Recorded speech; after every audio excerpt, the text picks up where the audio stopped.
Capítulo 4. Cuando Isboset, hijo de Saúl, se enteró de que Abner había muerto en Hebrón, se acobardó y con él todos los israelitas. Isboset contaba con 2 sujetos que comandaban bandas armadas. Uno de ellos se llamaba Baná y el otro Recab, y ambos eran hijos de Rimón el Berotita, y pertenecían a la tribu de Benjamín. Berot se consideraba parte de Benjamín, pues los habitantes de Berot se habían refugiado en Gitayim, donde hasta la fecha residen. Por otra parte, Jonatán, hijo de Saúl, tenía un hijo de 5 años, llamado Mefiboset, que estaba tullido. Resulta que cuando de Jezreel llegó la noticia de la muerte de Saúl y Jonatán, su nodriza lo cargó para huir, pero con el apuro se le cayó y por eso quedó cojo. Ahora bien, Recab y Baná, los hijos de Rimón el Berotita, partieron para la casa de Isboset, y llegaron a la hora más calurosa del día, cuando él dormía la siesta. Con el pretexto de sacar un poco de trigo, Recab y su hermano Baná entraron al interior de la casa, y allí mismo lo apuñalaron en el vientre. Después de eso escaparon. Se habían metido en la casa mientras Isboset estaba en la alcoba, acostado en su cama. Lo mataron a puñaladas y luego le cortaron la cabeza y se la llevaron. Caminaron toda la noche por el Arabá, y al llegar a Hebrón le entregaron a David la cabeza de Isboset, diciendo: «Mire su majestad, aquí le traemos la cabeza de Isboset, hijo de su enemigo Saúl, que intentó matarlo a usted. El Señor ha vengado hoy a su majestad por lo que Saúl y su descendencia le hicieron». Pero David les respondió a Recab y a Baná, los hijos de Rimón el Berotita: «Tan cierto como que vive el Señor, quien me ha librado de todas mis angustias, les juro que quien me anunció la muerte de Saúl se imaginaba que me traía buenas noticias, pero la recompensa que le di por tan buenas noticias fue apresarlo y matarlo en Siclag. Y con mayor razón castigaré a los malvados que han dado muerte a un inocente mientras éste dormía en su propia cama. ¿Acaso no voy a vengar su muerte exterminándolos a ustedes de la tierra?». Entonces David les ordenó a sus soldados que los mataran, y que además les cortaran las manos y los pies, y colgaran sus cuerpos junto al estanque de Hebrón. En cambio, la cabeza de Isboset la enterraron en Hebrón, en el sepulcro de Abner. Capítulo 5. Todas las tribus de Israel fueron a Hebrón para hablar con David. Le dijeron: «Su majestad y nosotros somos de la misma sangre. Ya desde antes, cuando Saúl era nuestro rey, usted dirigía a Israel en sus campañas. El Señor le dijo a su majestad: tú guiarás a mi pueblo Israel y lo gobernarás. Así pues, todos los ancianos de Israel fueron a Hebrón para hablar con el rey David, y allí el rey hizo un pacto con ellos en presencia del Señor. Después de eso ungieron a David para que fuera rey sobre Israel. David tenía 30 años cuando comenzó a reinar, y reinó 40 años. Durante 7 años y 6 meses fue rey de Judá en Hebrón. Luego reinó en Jerusalén sobre todo Israel y Judá durante 33 años. El rey y sus soldados marcharon sobre Jerusalén para atacar a los jebuseos que vivían allí. Los jebuseos, pensando que David no podría entrar en la ciudad, le dijeron a David: «Aquí no entrarás. Para ponerte en retirada nos bastan los ciegos y los cojos». Pero David logró capturar la fortaleza de Sión, que ahora se llama la ciudad de David. Aquel día David dijo: «Todo el que vaya a matar a los jebuseos, que suba por el acueducto, para alcanzar a los cojos y a los ciegos. Los aborrezco». De ahí viene el dicho: «Los ciegos y los cojos no entrarán en el palacio». David se instaló en la fortaleza y la llamó Ciudad de David. También construyó una muralla alrededor, desde el terraplén hasta el palacio, y se fortaleció más y más, porque el Señor Dios Todopoderoso estaba con él. Hiram, rey de Tiro, envió una embajada a David, y también le envió madera de cedro, carpinteros y canteros, para construirle un palacio. Con esto David se dio cuenta de que el Señor, por amor a su pueblo, lo había establecido a él como rey sobre Israel, y había engrandecido su reino.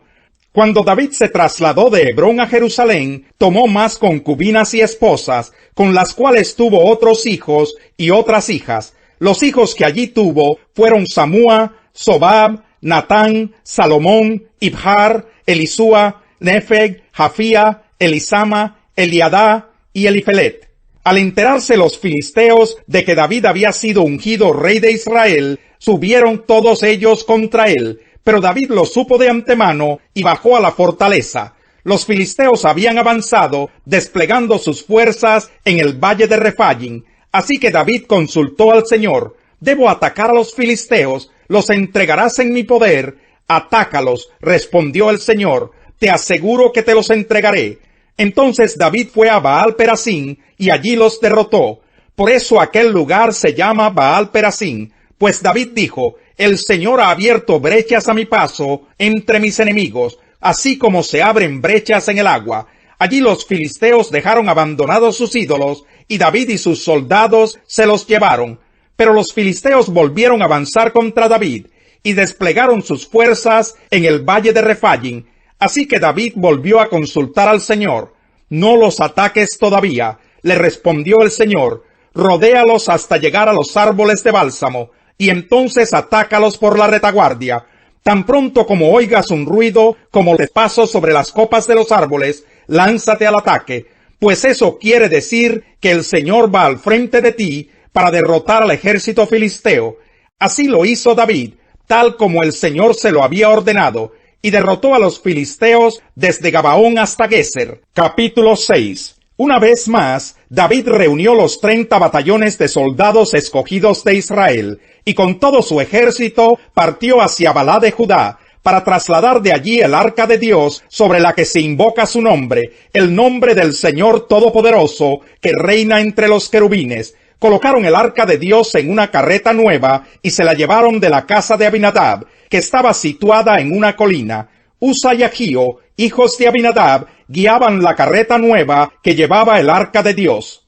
Ahío iba delante del arca, mientras David y todo el pueblo de Israel danzaban ante el Señor con gran entusiasmo y cantaban al son de arpas, liras, panderetas, sistros y címbalos. Al llegar a la parcela de Nacón, los bueyes tropezaron, pero Usa, extendiendo las manos, sostuvo el arca de Dios. Con todo, la ira del Señor se encendió contra Usa por su atrevimiento, y lo hirió de muerte ahí mismo, de modo que Usa cayó fulminado junto al arca.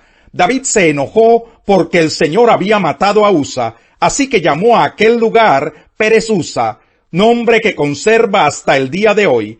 Aquel día David se sintió temeroso del Señor y exclamó: «Es mejor que no me lleve el arca del Señor». Y como ya no quería llevarse el arca del Señor a la ciudad de David, ordenó que la trasladaran a la casa de Obed-edom, oriundo de Gat. Fue así como el arca del Señor permaneció 3 meses en la casa de Obed-edom de Gat, y el Señor lo bendijo a él y a toda su familia. En cuanto le contaron al rey David que por causa del arca el Señor había bendecido a la familia de Obed-edom y toda su hacienda, David fue a la casa de Obed-edom, y en medio de gran algarabía trasladó el arca de Dios a la ciudad de David. Apenas habían avanzado 6 pasos los que llevaban el arca, cuando David sacrificó un toro y un ternero engordado. Vestido tan solo con un efod de lino, se puso a bailar ante el Señor con gran entusiasmo. Así que entre vítores y al son de cuernos de carnero, David y todo el pueblo de Israel llevaban el arca del Señor. Sucedió que al entrar el arca del Señor a la ciudad de David, Mical, hija de Saúl, se asomó a la ventana, y cuando vio que el rey David estaba saltando y bailando delante del Señor, sintió por él un profundo desprecio. El arca del Señor fue llevada a la tienda de campaña que David le había preparado. La instalaron en su sitio y David ofreció holocaustos y sacrificios de comunión en presencia del Señor. Después de ofrecer los holocaustos y los sacrificios de comunión, David bendijo al pueblo en el nombre del Señor Todopoderoso, y a cada uno de los israelitas que estaban allí congregados, que eran toda una multitud de hombres y mujeres, les repartió pan, una torta de dátiles y una torta de uvas pasas. Después de eso, todos regresaron a sus casas. Cuando David volvió para bendecir a su familia, Mical, la hija de Saúl, le salió al encuentro y le reprochó: «Qué distinguido se ha visto hoy el rey de Israel, desnudándose como un cualquiera en presencia de las esclavas de sus oficiales». David le respondió: «Lo hice en presencia del Señor, quien en vez de escoger a tu padre o a cualquier otro de su familia, me escogió a mí y me hizo gobernante de Israel, que es el pueblo del Señor, de modo que seguiré bailando en presencia del Señor, y me rebajaré más todavía hasta humillarme completamente. Sin embargo, esas mismas esclavas de quienes hablas me rendirán honores, y Mical, hija de Saúl, murió sin haber tenido hijos. Cuando Judas hubo salido, Jesús dijo: Ahora es glorificado el Hijo del Hombre, y Dios es glorificado en él. Si Dios es glorificado en él, Dios glorificará al Hijo en sí mismo, y lo hará muy pronto. Mis queridos hijos, poco tiempo me queda para estar con ustedes. Me buscarán, y lo que antes les dije a los judíos, ahora se lo digo a ustedes: a donde yo voy, ustedes no pueden ir. Este mandamiento nuevo les doy, que se amen los unos a los otros. Así como yo los he amado, también ustedes deben amarse los unos a los otros. De este modo todos sabrán que son mis discípulos, si se aman los unos a los otros. ¿Y a dónde vas, Señor?, preguntó Simón Pedro. A donde yo voy, no puedes seguirme ahora, pero me seguirás más tarde. Señor, insistió Pedro, ¿por qué no puedo seguirte ahora? Por ti daré hasta la vida. ¿Tú darás la vida por mí? De veras te aseguro que antes de que cante el gallo, me negarás 3 veces. Capítulo 14. No se angustien, confíen en Dios y confíen también en mí.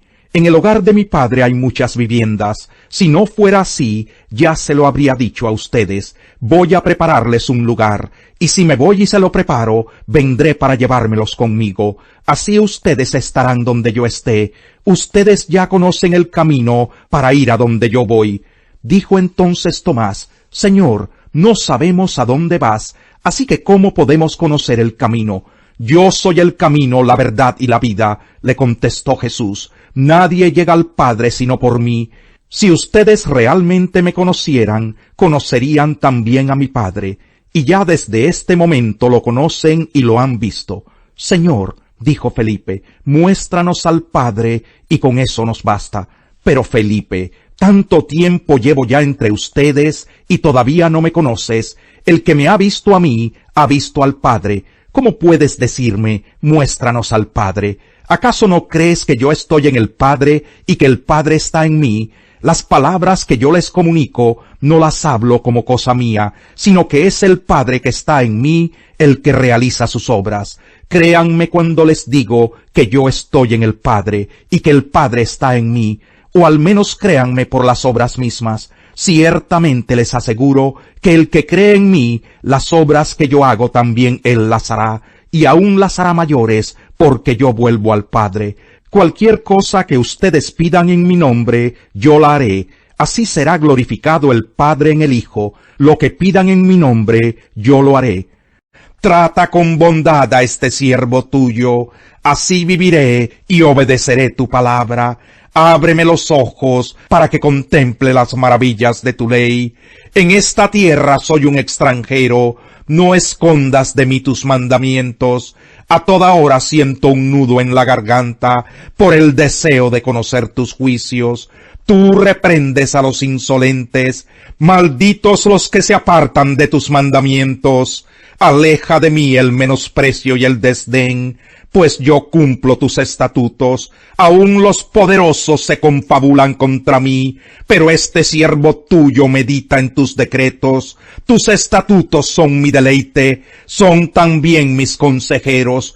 Postrado estoy en el polvo, dame vida conforme a tu palabra. Tú me respondiste cuando te hablé de mis caminos. Enséñame tus decretos. Hazme entender el camino de tus preceptos, y meditaré en tus maravillas. De angustia se me derrite el alma. Susténtame conforme a tu palabra. Manténme alejado de caminos torcidos. Concédeme las bondades de tu ley. He optado por el camino de la fidelidad. He escogido tus juicios. Yo, Señor, me apego a tus estatutos. No me hagas pasar vergüenza. Corro por el camino de tus mandamientos, porque has ampliado mi modo de pensar. El que atiende a la crítica edificante habitará entre los sabios. Rechazar la corrección es despreciarse a sí mismo. Atender a la reprensión es ganar entendimiento.